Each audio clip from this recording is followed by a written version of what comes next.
Fala pessoal, tudo bom? Eu me chamo Wellington, se você não me conhece, né? E na aula de hoje a gente vai falar sobre como sequenciar atividades em uma obra, né? Esse canal aqui é um canal que produz conteúdo para ajudar o estudante de engenharia civil a conseguir uma oportunidade de estágio bem remunerado, tá bom? Eu vejo que muitos estudantes aí têm dificuldade de conseguir estágio. E mais do que isso, quando eles conseguem algum estágio, a grande maioria deles pagam bolsas de salário muito pequena, 400, 500 reais por mês. E eu vou ensinando na contramão disso, né? Como é que você pode realmente conseguir boas oportunidades em locais onde você seja valorizado e receba bons salários. Obviamente, para conseguir isso, você precisa se preparar, né? Para conseguir estágios onde você receba bem, você tem que estar com conhecimentos maiores do que os outros estudantes. E é isso que eu faço aqui. Eu preparo os estudantes. Eu tenho um meu programa que é o Método Estagiário 1K, que é um programa que ajuda estudantes nisso, né? Onde eu foco em 2 pontos principais, que são as habilidades pessoais que um estudante de engenharia civil precisa ter para conseguir um estágio e as habilidades técnicas que ele precisa também ter. Que habilidades técnicas são essas, Wellington? Planejamento de obras, orçamento de obras, Excel, MS Project e muitas outras aí. Tá bom? Que habilidades pessoais são essas que o estudante precisa ter? Eu ensino como ele cria um currículo, como ele se porta em uma entrevista de estágio, eu ensino como é que ele pode se comunicar bem, eu mostro como é que ele pode se sair bem em processos seletivos de estágio, eu mostro como ele consegue estágio por indicação através do networking, enfim. O método estagiário 1K é focado nessas 2 etapas, beleza? Mas na aula de hoje a gente vai falar de um assunto muito importante, que é como sequenciar atividades em uma obra, beleza? É o seguinte, como sempre, toda vez que eu vou fazer algum conteúdo, eu gosto de começar com a seguinte pergunta: qual a importância disso para conseguir um estágio? Imagine que você é um estudante de engenharia civil, você está ali no 5º, 6º período. Por que você precisa saber sequenciar atividades em uma obra? Porque você precisa saber planejar. O que você ganha com isso? Será que é realmente importante que você tenha esse conhecimento para conseguir um estágio na engenharia civil? E eu te falo o seguinte: estagiário, a grande maioria das vagas de estagiário que aparecem são para execução de obras. Isso aí é óbvio, né? É muito comum se contratar estagiários para obras de edifícios, obras residenciais, obras comerciais, enfim. A demanda por estagiários que trabalhem diretamente ligado no acompanhamento de obras é muito grande. E dentro desse ponto, é importante que você entenda e não tem como você fazer uma obra sem você entender de gestão e planejamento, tá bom? Isso é fato. Então, se você quer um estágio na engenharia civil bem remunerado, saiba que grande parte das oportunidades vão estar em obra. E não tem como você se candidatar para uma vaga de obra se você não entende bem os conceitos de planejamento e gestão, tá bom? E quando a gente fala de planejamento e gestão, os pilares do planejamento e gestão de uma obra são definir a duração das atividades, ou seja, qual atividade vai ter quanto tempo para ser executada. E o segundo pilar é definir o sequenciamento das atividades. O que é mais relevante para aquele momento? O que é que faz mais sentido para a obra? Eu começar uma execução de piso ou eu fazer uma execução de alvenaria? Eu começar uma execução de forro ou eu começar a fazer a pintura das alvenarias? Então, você que quer conseguir uma vaga de estágio, você tem que entender bem como funciona a lógica de sequenciamento de atividades em uma obra. Isso você pode até conversar numa entrevista com o engenheiro, uma entrevista técnica, onde você mostra que você entende desses princípios. Isso com certeza vai ser um grande diferencial para você, assim como foi um diferencial para mim e para muitos outros alunos, beleza? Então nessa aula aqui, eu vou falar sobre o conceito de sequenciar atividades na obra. Então a gente vai falar sobre como é que eu sei qual atividade depende de qual é o conceito por trás disso. A gente vai falar também sobre uma tabela para auxiliar o sequenciamento de atividades, Olha, a gente para fazer um planejamento de uma obra, a gente pode utilizar de vários artifícios. A gente pode utilizar o Excel, a gente pode utilizar o MS Project, ou a gente pode utilizar o papel e a caneta, como em décadas atrás os engenheiros utilizavam quando não tinham os softwares, né? Então, o importante do planejamento não é o software que você utiliza, mas a metodologia, a lógica por trás da organização das atividades. Não adianta você ter o melhor software de planejamento se o engenheiro que está fazendo o planejamento ele não tem uma boa lógica para seguir uma execução de atividades, beleza? E é isso que eu quero passar aqui para você. Eu vou te mostrar os princípios de fazer essa lógica. Não vou abrir MS Project aqui para ensinar o MS Project, porque a gente tem um curso focado nisso, tá bom? Não é essa a intenção. Eu quero que você saiba os princípios, porque é isso que você vai utilizar numa entrevista de estágio e é isso que você vai utilizar propriamente dito em uma obra. Você precisa entender o princípio, a metodologia para fazer um bom planejamento de sequenciamento de atividade. Outra coisa que a gente vai falar é sobre cuidado com a circularidade. Vou te mostrar aqui um erro muito comum na hora de fazer um planejamento, que é cair na circularidade. O que é circularidade? Como é que você pode evitar esse erro, né? Que é um erro que pode acabar destruindo o seu planejamento. E eu vou te mostrar mais sobre isso, tá bom? Eu vou te falar sobre os tipos de dependência. Dependência obrigatória, dependência opcional entre as atividades e os outros tipos de dependência que existem. E claro, eu não vou ficar somente aqui na teoria com você não. Eu vou te mostrar exemplos práticos, onde a gente vai sequenciar as atividades juntos, para você entender na prática como é que você pode aplicar esses conceitos aí na sua realidade, tá bom? Então vamos lá. Eu já te expliquei qual a importância para conseguir um estágio e eu vou te falar agora sobre qual atividade depende de qual, né? Que conceito é esse? Quando a gente fala de gestão de obras, de planejamento, é muito comum que você, se não tiver escutado, vai escutar o termo predecessora e sucessora. O que quer dizer isso, né? Predecessora é aquela atividade onde ela é o pré-requisito para começar outra atividade. Eu vou te dar um exemplo. Imagine que eu quero fazer a execução de piso. Qual é a predecessora da atividade de execução de piso? Ora, não tem como eu executar um piso se eu não fiz o contrapiso ainda, correto? Então, o contrapiso é a atividade predecessora da execução de piso, tá bom? E sucessora é aquela atividade que vem depois de uma atividade, ou seja, ela é a atividade que é imediatamente liberada após a conclusão de outra. Eu vou dar o mesmo exemplo para você. Contrapiso. Eu fiz a execução do contrapiso. Qual é a atividade sucessora do contrapiso? É a própria execução do piso, né? Porque quando eu termino o contrapiso, automaticamente eu estou liberando a frente de trabalho para executar o piso. Então, isso é o conceito de atividade predecessora e sucessora. Elas andam de mãos juntas, tá bom? Então, imagine, por exemplo, chapisco. Qual é a atividade predecessora do chapisco? É a execução da alvenaria. Não tem como eu fazer chapisco se eu não tenho alvenaria. Logo, a alvenaria é predecessora do chapisco. Mas o chapisco também é uma atividade predecessora. Isso mesmo, o chapisco é a atividade predecessora do reboco. Não tem como eu fazer um reboco se eu não chapisquei a alvenaria antes. Entendeu? Então, essa é a lógica do planejamento. Sempre vai existir atividades predecessoras e atividades sucessoras, tá bom? Então, eu vou te dar um exemplo aqui. A concretagem, para eu concretar, seja uma viga, para eu concretar uma laje, para eu concretar um pilar, a concretagem, ela pressupõe que eu tenha as minhas formas instaladas. Então, eu preciso ter minha montagem de formas prontas. Mas não só isso, eu preciso também colocar armação. Então, o concreto, ele só vem depois que eu já fiz a minha forma e já coloquei minha armação. Logo, o concreto ela é a atividade sucessora da armação. Porque eu coloco minhas formas, eu faço minha armação e depois eu concreto. Então, o concreto é a sucessora da execução da armação. E a armação é a atividade predecessora do concreto. Então, essa é a noção que você tem que ter de atividade predecessora e sucessora. Vou te dar mais um exemplo.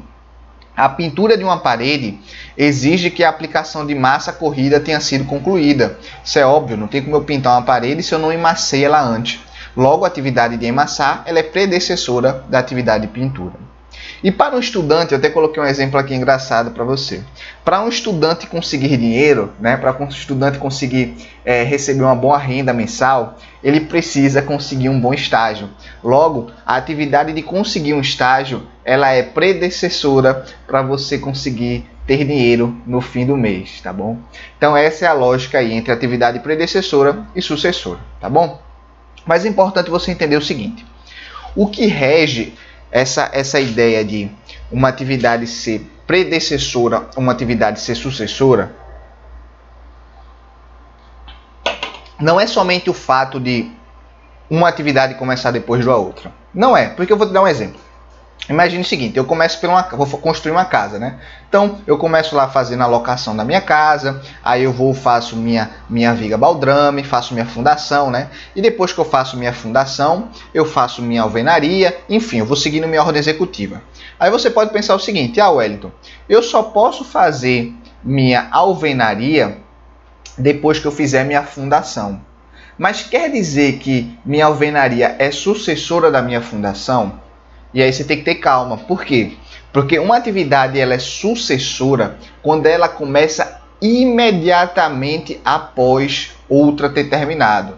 Então, não é porque a alvenaria ela acontece depois da fundação que ela é necessariamente sucessora. Você tem que entender isso, certo? Então, por exemplo, qual é a atividade sucessora da escavação, por exemplo? Depois que eu escavei, eu vou colocar forma para fazer minha concretagem da viga baldrame. Logo, a forma da minha viga baldrame ela é a minha atividade sucessora da escavação, entendeu? Então, essa coisa de atividade ser sucessora ou predecessora, ela tem que ser uma relação imediatamente após ou imediatamente antes, tá bom? Isso é importante saber. Por que isso é importante saber? Porque quando você vai fazer uma linha de planejamento, né, quando você vai sequenciar as atividades, você tem que sequenciar as atividades com a imediatamente após aquela. Porque se você fica sequenciando uma atividade com outra que acontece bem antes, acaba que seu planejamento fica muito obsoleto. Seu planejamento fica, o termo certo é prolixo, né? Porque você fica linkando atividades que é óbvio que vai acontecer. Poxa, é óbvio que minha pintura vai acontecer depois da fundação, é óbvio, né? Eu só vou pintar minha parede da minha casa depois que eu já tenha a fundação da minha casa pronta. Mas existe alguma relação lógica entre terminar a fundação e fazer a pintura? Não existe, então eu não posso colocar a pintura como sucessora da fundação, não. A pintura, ela é sucessora da alvenaria, ou você pode, dependendo do seu nível aí de planejamento que você fez, do detalhamento, a pintura, ela é sucessora do emassamento. Tá bom? Então, é sempre uma atividade após, tá? Imediatamente após. Outro ponto importante é que nem toda atividade ela tem uma sucessora e nem toda atividade tem uma predecessora. Exemplo, a primeira atividade de uma obra, a primeira mesmo, seja, por exemplo, a locação da obra, ela não tem uma atividade predecessora, tá bom? E a última atividade da obra, imagine que a última atividade da sua obra seja acabamento final, pintura final.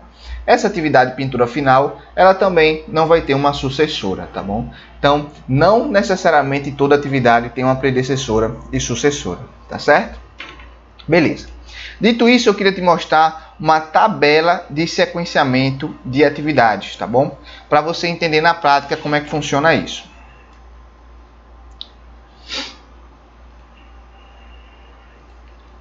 Vamos lá, quadro de sequenciamento.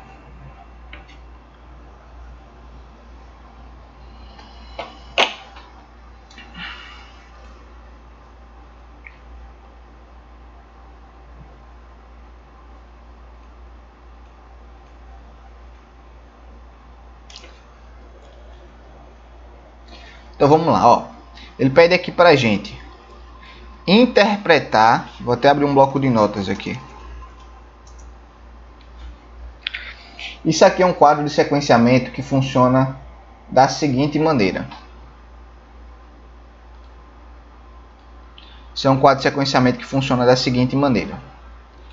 eu tenho aqui o código da minha atividade, ou seja, o código que representa qual é a minha atividade, correto?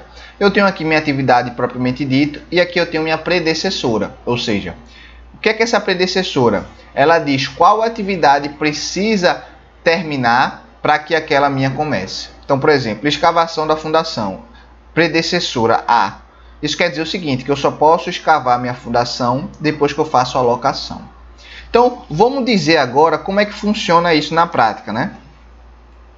Esse quadro, como é que eu posso interpretar um quadro desse para fazer minha obra? Como interpretar esse quadro? Então, a primeira coisa que eu vejo é o seguinte, ó. O primeiro serviço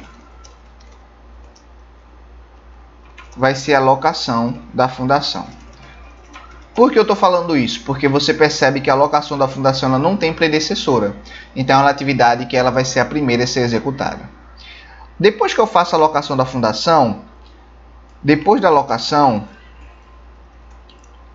eu posso iniciar a escavação da fundação. Você percebe que a escavação da fundação, a predecessora de escavação da fundação é a atividade código A, que justamente é a locação. Então, depois que eu terminar a locação, eu posso fazer a escavação da fundação. Depois que eu faço a escavação da fundação, que é minha atividade B, eu já vou poder fazer a montagem das formas, tá vendo? A atividade B, a atividade C, que é a montagem das formas, ela tem como atividade predecessora a escavação.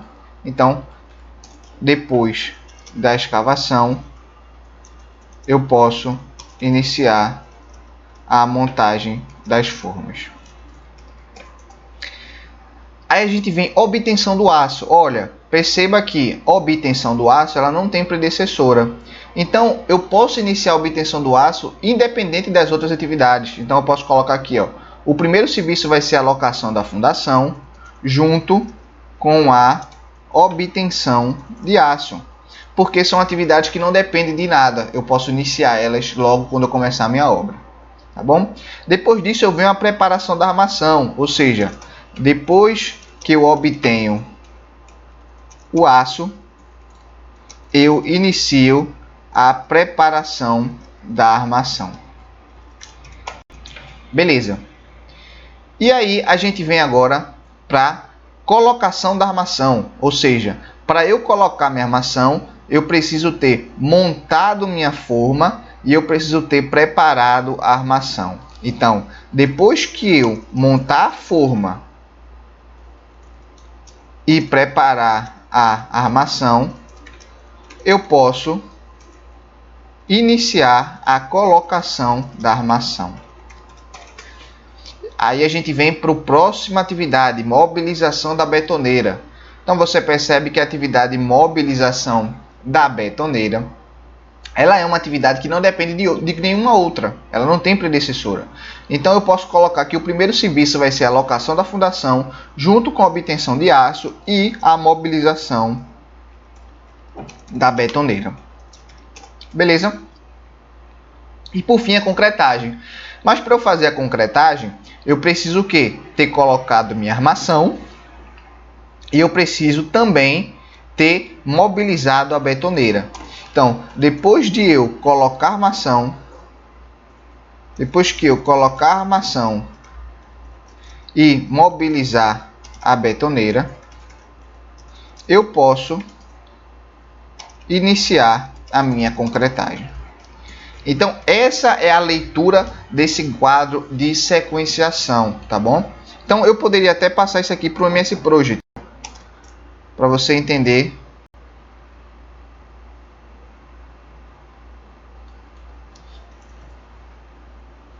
Vou abrir aqui o Project, para a gente fazer um esqueminha rápido aqui.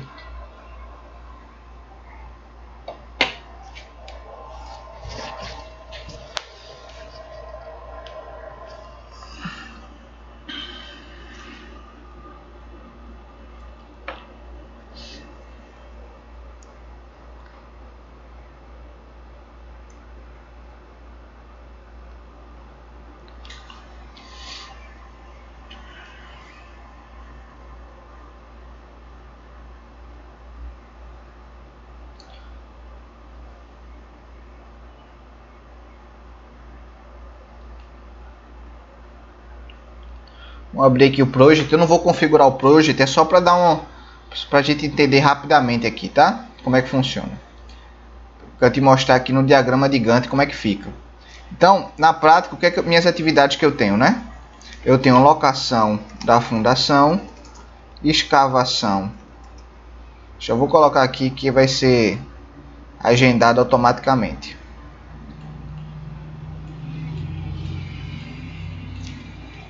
Então eu tenho aqui escavação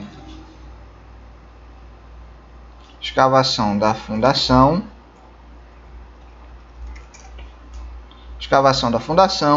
montagem das formas, obtenção do aço, preparação da armação, colocação da armação, mobilização da betoneira e concretagem. E aí aqui no quadro, na coluna de predecessora eu vou colocar agora locação da fundação, não tem predecessora. Escavação da fundação, a predecessora vai ser a locação, então locação aqui é 1, né? Eu coloco 1. Montagem das formas, a predecessora vai ser escavação, que no caso aqui vai ser 2. Obtenção do aço não tem predecessora. Preparação da armação, a predecessora vai ser a obtenção do aço, então no caso aqui vai ser 4. Colocação da armação, a predecessora vai ser C e E, que no caso vai ser montagem das formas e preparação da armação. Então montagem das formas 3, preparação da armação 5. Mobilização da betoneira não tem predecessora. E minha concretagem, a predecessora vai ser a colocação da armação e a mobilização da betoneira, que vai ser o 6 e 7. Então você percebe que automaticamente meu gráfico de Gantt já é criado. Então eu posso até abrir isso aqui no diagrama de rede para você entender melhor como é que fica. Então é assim que inicia. Assim que inicia a minha obra. Eu começo fazendo a locação da fundação, obtenção do aço e mobilização da betoneira. Conforme eu termino isso aqui, depois que eu faço a locação da fundação, eu libero a frente de trabalho de escavação da fundação, de montagem das formas. Depois que eu termino a obtenção do aço, eu libero a frente de trabalho de preparação da armação, sendo que eu só posso colocar minha armação depois que eu já preparei ela e depois que eu já montei minha forma. Então você percebe que essa colocação da armação, ela depende tanto da preparação quanto da montagem das formas. Se eu só tiver montado forma e não tiver terminado a preparação, eu não inicio a colocação de armação. Então eu preciso dessas duas frentes de trabalho concluídas, tá bom? E aí sim, depois que eu termino a colocação da armação, eu posso ir para a concretagem. Mas para eu ir para a concretagem, eu preciso antes ter terminado a mobilização da betoneira. Então isso é um diagrama de rede muito legal, que inclusive você poderia até imprimir e colar aí na sua sala técnica, né? Que mostra aí como é que vai ser o sequenciamento de atividades para finalizar a obra. Beleza? Então isso aqui foi até um extra, eu nem ia montar isso aqui, mas acabei montando para você entender como é que funciona esse sequenciamento. Beleza? Então aí eu acho que você já conseguiu entender bem como funciona essa parte de sequenciar atividades, né? Aí você pode ter pensado, Wellington, mas a concretagem ela vem depois da escavação. E por que você não está linkado concretagem com escavação da fundação? Porque é aquilo que eu falei para você. Uma atividade ela só é predecessora da outra quando ela tem uma relação de imediatamente antes. Então, é imediatamente antes. A escavação da fundação ela não acontece imediatamente antes da concretagem. Então, eu não linko a atividade. Eu só digo que uma atividade é predecessora da outra quando elas têm uma relação de uma acontece imediatamente após da outra. Então, exemplo, concretagem. O que é que eu realmente preciso para concretar? Ora, eu preciso ter minha mobilização da betoneira e eu preciso ter minha colocação da armação. Eu não preciso linkar a concretagem com escavação da fundação, não. E por que eu não preciso? Porque a escavação da fundação já está linkado com montagem das formas. E montagem das formas já está linkado com colocação da armação. Então, ó, não tem para que eu linkar minha concretagem aqui. Não tem para que eu linkar minha concretagem com a escavação da fundação, visto que aqui a gente já está seguindo uma sequência lógica. Então, isso é importante, por isso que eu falei isso para você. Você sempre vai linkar uma atividade com aquela que acontece imediatamente antes da que eu vou executar. beleza? Beleza. Então vamos embora. A gente matou aqui tabela de sequenciamento das atividades. E agora eu vou fazer um exemplo para a gente sequenciar uma atividade de uma barragem. Wellington. Isso mesmo, a gente vai sequenciar atividades de uma barragem.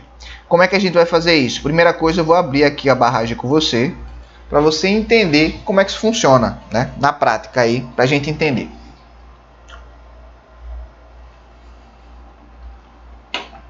Então aqui é uma barragem, tá bom? Uma imagem de uma barragem. Então aqui a gente tem o seguinte, ó.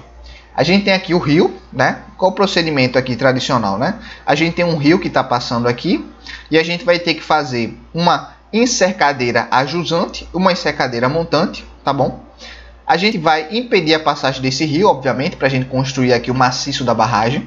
Sendo que para a gente impedir essa passagem do rio, a gente tem que dar uma alternativa para esse rio passar. Por isso que a gente vai criar aqui um túnel de desvio para passar esse rio, tá bom? Outra coisa que a gente precisa fazer, a gente precisa acessar o túnel, né? Para a gente construir o túnel, a gente precisa acessar ele. Para a gente construir a encercadeira montante, a gente também precisa acessar essa encercadeira montante. Para a gente construir a cercadeira jusante, a gente também precisa acessar ela. Então, na prática, a gente vai ter que construir a encercadeira de jusante, construir a encercadeira de montante, construir o túnel de desvio, fazer um acesso para as encercadeiras, tanto de jusante quanto montante, fazer um acesso para o túnel. E a gente também precisa, quando a gente colocar essa encercadeira, é comum, natural, que fique água aqui, né? Essa água vai ficar represada aqui. Então, depois que essa água ficar represada, a gente tem que fazer o bombeamento dessa água, para aí sim a gente começar a escavar essa área aqui, ó, do rio, até chegar na nossa cota, de onde vai ser a fundação da nossa barragem, para aí sim a gente iniciar a construção dela. Então, esses são as etapas. E eu já estou com essas etapas aqui, então eu não vou escrever de novo, tá bom? Então, vamos aqui ver o exemplo do sequenciamento da barragem, que é justamente o que eu falei, mas essa parte aqui vai estar mais descrita, né? Qual é as premissas para executar. Então é o seguinte, para a definição da precedência, a gente vai ver o desvio dessa barragem, né? Desvio do Rio Alegria para a construção de uma barragem. Então, para que o maciço da barragem seja construído, ou seja, o maciço da barragem é justamente isso aqui, né? Onde a barragem vai ficar propriamente dita, né? Um maciço de concreto, ou seja, depende de qual seja o tipo de barragem que vai ser feita, né? Então, para a gente construir essa barragem, a gente precisa que possa ser construído de um lado ou outro do rio, ou seja, de uma ombreira a outra. Para a gente construir esse maciço, é preciso que a gente desvie o rio do seu curso natural, beleza? O que é feito por meio de um túnel localizado na ombreira. A ombreira que ele fala é nada mais do que essa margem do rio, né? A margem do rio. Concluindo o túnel, começa-se a construir a encercadeira de montante por meio de um aterro de ponta. Então, o que é que a gente precisa fazer, né? Eu vou até anotar aqui para ficar uma coisa legal. Então, o que a gente precisa fazer? Para que o maciço da barragem possa ser construída de um lado ao outro do rio, ou seja, de uma ombreira a outra, é preciso desviar o rio do seu curso natural. Então, a primeira coisa que a gente vai fazer é desviar o rio do curso natural. Mas para eu desviar o rio do curso natural, eu preciso antes ter feito o quê? Ter feito o túnel, né? Então, a primeira coisa que eu tenho que fazer é a construção do túnel. Mas para eu fazer essa construção do túnel, você concorda comigo que eu preciso chegar nesse túnel? Eu preciso ter um acesso que chegue a esse túnel, né? Então, logo, a primeira coisa passa a ser construção do acesso ao túnel. Depois que eu faço a construção do acesso ao túnel, aí sim eu faço a construção do túnel e aí sim eu posso desviar o rio do curso natural dele, tá bom? Depois que eu faço isso, aí sim eu posso fazer a construção do acesso. Eu vou fazer a construção, vamos ver o que ele continua dizendo aqui. Continua correndo normalmente o seu leito. Concluindo o túnel, começa-se a construir a encercadeira de montante.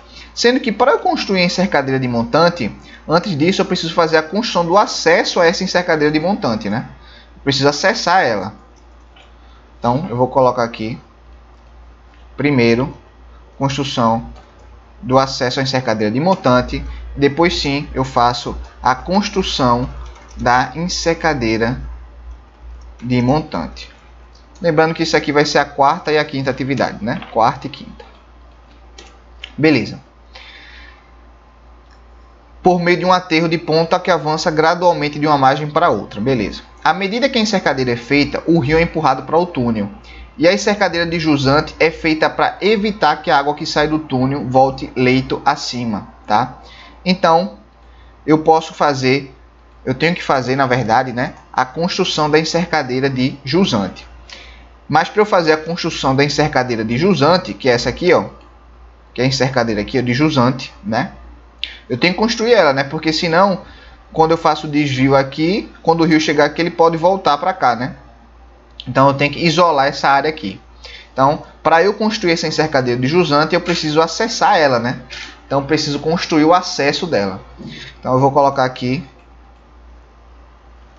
construção do acesso à encercadeira de jusante. E depois eu faço a construção da encercadeira de jusante. Vou colocar isso como sexta e sétima atividade. Beleza, vamos ver o que ele continua falando aqui pra gente. A encercadeira de jusante é feita para evitar que a água que sai do túnel volte para o leito acima. Com as duas encercadeiras prontas, um grande volume de água fica represado entre elas, precisando ser bombeado para que se inicie a escavação do terreno. Então o que a gente acontece? Depois que eu faço a construção da encercadeira de montante e depois que eu faço a construção da encercadeira de jusante, aí sim eu vou para a oitava etapa, que é bombeamento da água represada, beleza? Que é justamente a água que vai ficar aqui dentro, né? Nessa área aqui eu vou bombear essa água. E depois que eu faço o bombeamento dessa água, aí sim eu vou escavar o terreno até a cota de implantação da fundação da barragem, né? Então aí sim depois eu vou fazer a escavação da fundação da barragem. Beleza, ele continua dizendo aqui para mim que no estudo da obra a construtora decidiu fazer um acesso principal até o emboque do túnel e de lá um ramal até o local da encercadeira de montante. Para a encercadeira de jusante, o acesso se dava para outro lugar, sem qualquer relação com outros acessos. Então, o que isso me quer dizer? Vamos ler de novo. No estudo da obra, a construtora decidiu fazer um acesso principal até o emboque do túnel e de lá um ramal até o local da encercadeira de montante. Ou seja, eu só posso... para qual encercadeira? Para a encercadeira de montante, né? Eu só posso executar o acesso à encercadeira de montante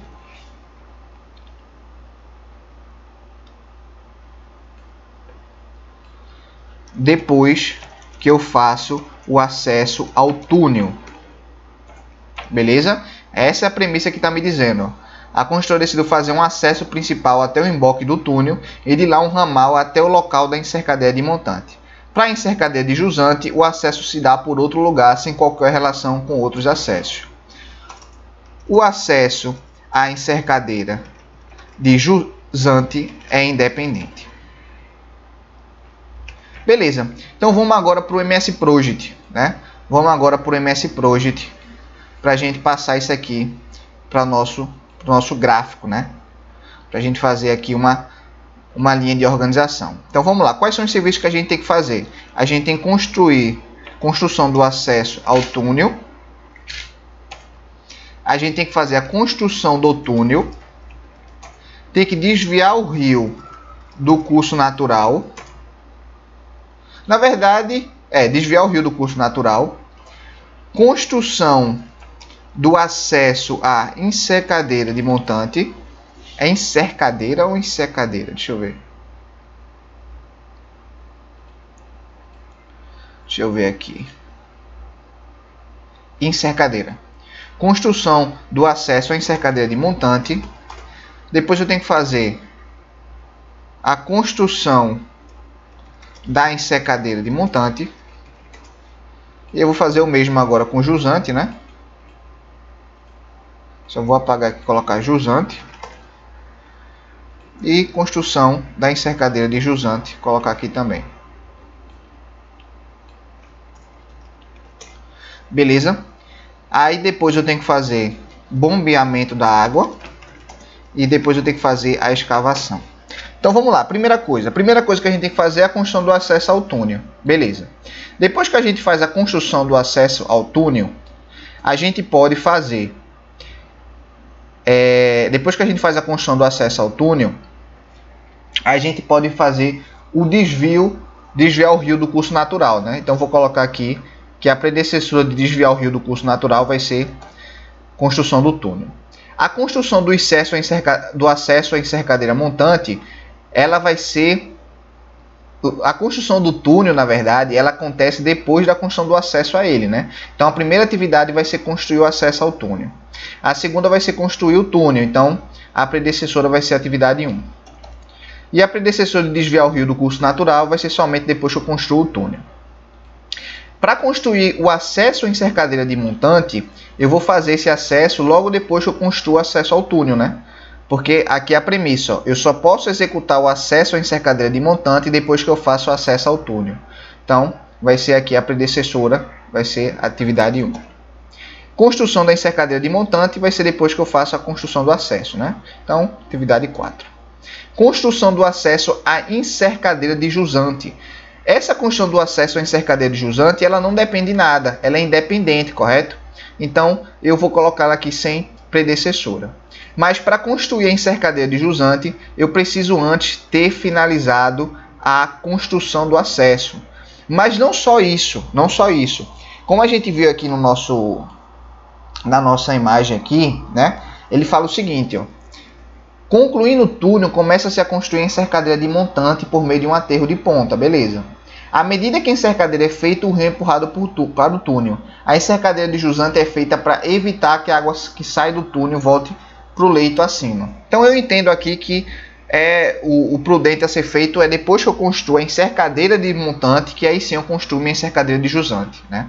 Então eu vou colocar aqui minha construção da encercadeira de jusante. Ela vai depender tanto do acesso, né, tanto da construção do acesso, como também da construção da encercadeira montante. Então vou colocar aqui também 4.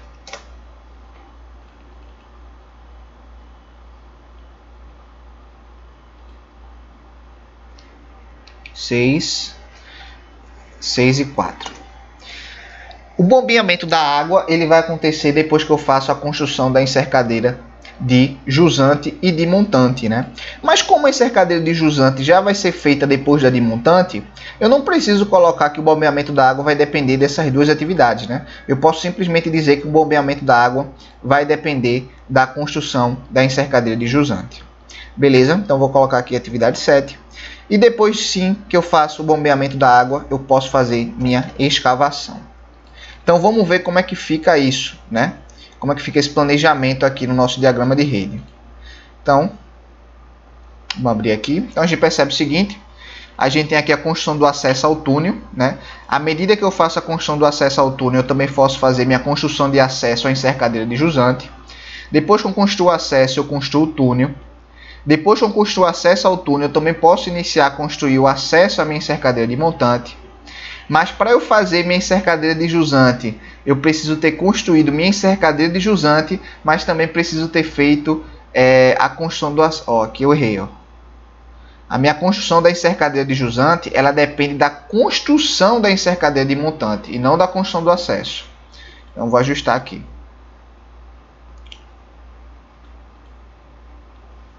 Ela depende do 6 e 5, não 6 e 4. Agora sim. Agora sim. Então agora sim eu tenho uma lógica de atividade. Construção da encercadeira de montante, construção da encercadeira de montante, construção da encercadeira de jusante, bombeamento da água e escavação. Beleza? Então aí a gente fez aí o nosso sequenciamento das nossas atividades aí para executar essa barragem, tá bom? Tranquilo? Tranquilo. Beleza. Dito isso agora, a gente fez isso aqui, ficou bem legal até, não foi? A gente fez aí, ficou tudo bem legal. construir acesso ao túnel, depois eu construo o túnel, depois eu desvio o rio do curso natural. Para eu desviar o rio do curso natural, depois que eu construo acesso ao túnel, eu construo acesso à encercadeira de montante e construo da encercadeira de montante depois de construir o acesso dela. Depois que eu construir de montante, eu vou para construir a de jusante, mas antes eu também preciso ter construído o acesso a essa encercadeira. E aí sim, depois eu faço o bombeamento da água, faço a escavação. Beleza. Feito isso, agora a gente vai falar sobre uma coisa importantíssima, que é sobre circularidade, tá bom? Isso é um problema aí muito comum quando a gente fala de planejamento de obras, tá? E eu vou falar com você aí, dar um exemplo prático sobre isso, tá bom? Então vamos lá. Eu peguei até um exemplo aqui para a gente entender aqui um estudo de caso de circularidade.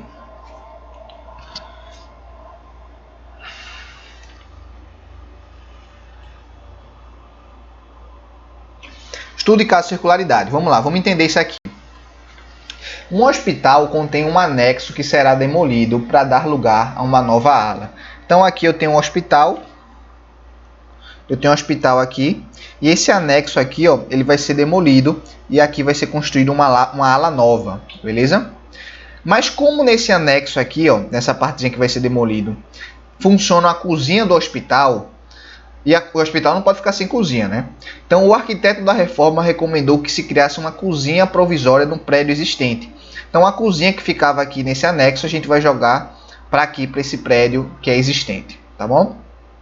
Até que a ala ficasse pronta e nela pudesse ser instalada a nova cozinha. Então, na prática, a minha cozinha nova vai ficar na ala nova, né? Mas enquanto eu estou construindo essa ala nova, eu não posso ficar sem cozinha. Então eu vou jogar a cozinha para o prédio existente. No entanto, um fator que só foi percebido quando da elaboração da precedência foi que o local previsto para a subestação da nova ala é exatamente o local onde será instalada a cozinha provisória. Então, exatamente aqui onde eu vou colocar a cozinha provisória, eu também vou colocar minha subestação. E aí surge um grande problema. Qual é o grande problema aqui? O grande problema é o seguinte: para eu fazer com que minha cozinha nova funcione, então imagine a seguinte situação. Eu construí a cozinha provisória, aqui eu estou aqui com o meu anexo, com minha cozinha, eu vou demolir esse anexo. Aí antes de eu demolir esse anexo, eu vou e construo minha cozinha provisória, beleza? Depois que eu construo minha cozinha provisória, aí sim eu faço a demolição do anexo. Depois que eu faço a demolição do anexo, eu construo essa nova ala. Depois que eu construo essa nova ala, eu equipo essa minha nova cozinha. Beleza, tá aí tudo certo. Sendo que aí eu me mudo para essa nova cozinha e vou ter que desmontar minha cozinha provisória, correto? Beleza, aí eu me mudo para essa nova cozinha e desmonto essa minha cozinha provisória. Sendo que eu desmonto essa minha cozinha provisória e vou construir minha nova subestação. Sendo que quando eu vou construir minha nova subestação aqui, esse tempo que eu estou construindo minha nova subestação, eu vou ficar sem cozinha nenhuma. Porque na prática, eu só poderia me mudar para a nova cozinha depois que eu tivesse construído a subestação. Porque essa parte aqui, ó, dessa ala nova que vai ser construída, ela só vai funcionar quando eu tiver feito a subestação. Então você percebe o problema? A construir minha nova subestação, ela depende... Quer dizer, eu só posso mudar para a cozinha nova depois que eu construo a nova subestação. E como é que eu vou construir minha nova subestação? Como é que eu vou construir minha nova subestação se ela fica no local da minha cozinha provisória? Esse é o grande problema, entendeu? Então, imagine a seguinte situação. Eu vou lá, coloco minha cozinha provisória, monto minha cozinha nova, que vai ficar tudo certo lá. Mas essa minha cozinha nova, ela só vai poder funcionar depois que eu tiver minha subestação. Então, e o local da minha subestação é justamente onde está funcionando a cozinha atual. Então aí isso faz com que não tenha jeito, eu vou ter que ficar sem cozinha por um período. Então não é o interessante a ser feito, entendeu? Então isso é circularidade. É quando você tá seguindo uma lógica, ó, mudar para nova cozinha, desmontar a cozinha provisória, tudo beleza, construir nova subestação, sendo que na prática eu só poderia mudar para nova cozinha, eu só poderia me mudar para nova cozinha depois que eu tivesse construído minha subestação. Mas eu só posso construir minha subestação quando eu me mudar para a cozinha. Veja aí o problema de circularidade, né? Então isso é um grande problema que você tem que entender para evitar que uma atividade não fique dependendo de outra e depois essa outra fique dependendo dela mesma, entendeu? Então isso é um problema. Eu vou dar um exemplo para você. Imagine que para comprar piso, para executar o piso, eu preciso comprar o piso. Mas não estou com nenhum exemplo na cabeça não agora. Não. Mas enfim, é essa circularidade que você tem que entender. Quando construir nova subestação depende de eu mudar para nova cozinha, mas mudar para nova cozinha também depende de construir nova subestação. Então se atente a isso, sempre na hora de fazer aí a gestão, veja se você não está correndo atrás do seu próprio rabo, né? Na hora de fazer a gestão. Isso aqui foi um exemplo bem interessante disso aí, tá bom? Quando você vai fazer um project, o próprio project ele já sinaliza isso pra gente. Eu vou te dar um exemplo aqui.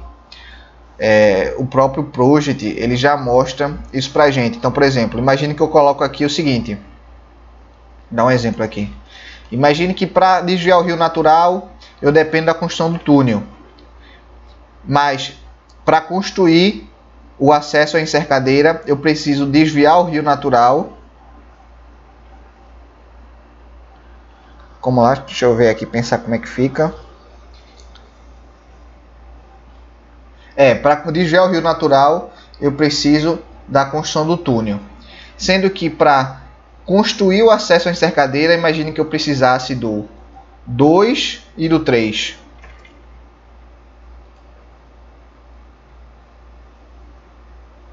Não, acho que aqui tá... Deixa eu ver, deixa eu pensar aqui como seria.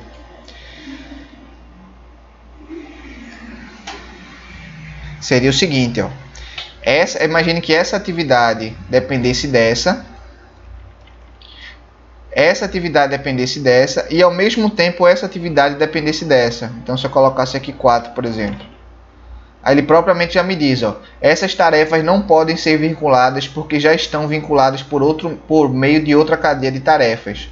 Então é justamente esse círculo vicioso, né?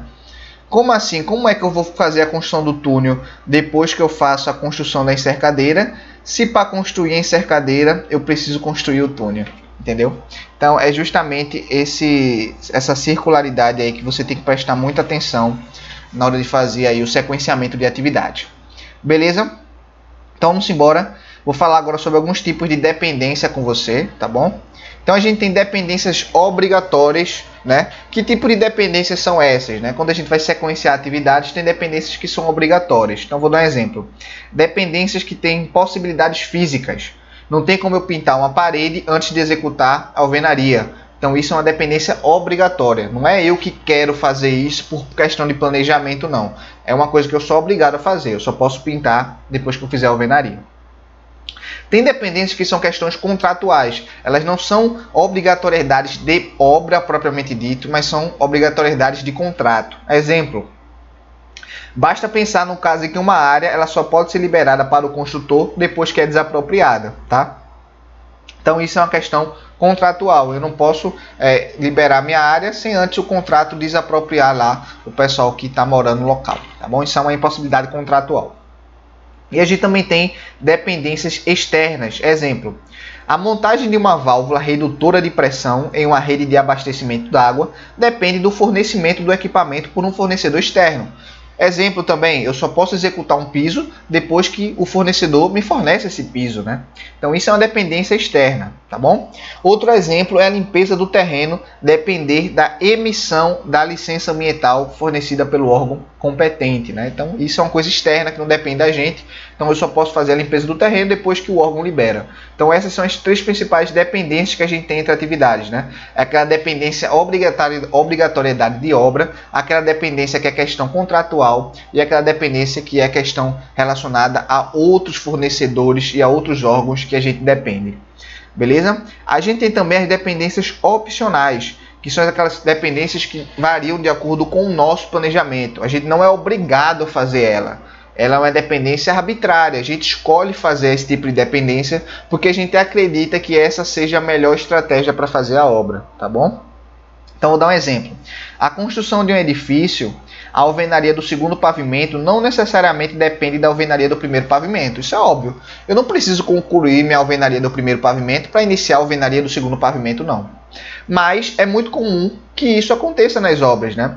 Porque eu até coloquei aqui, é bem possível pular o primeiro pavimento e atacar logo o segundo. É possível fazer isso. Mas por uma questão de lógica construtiva, o planejador pode vincular as atividades. Assim, eu não preciso da alvenaria do primeiro pavimento para fazer o segundo pavimento. Mas é muito comum que essas atividades sejam vinculadas, porque às vezes a gente só tem uma equipe de alvenaria.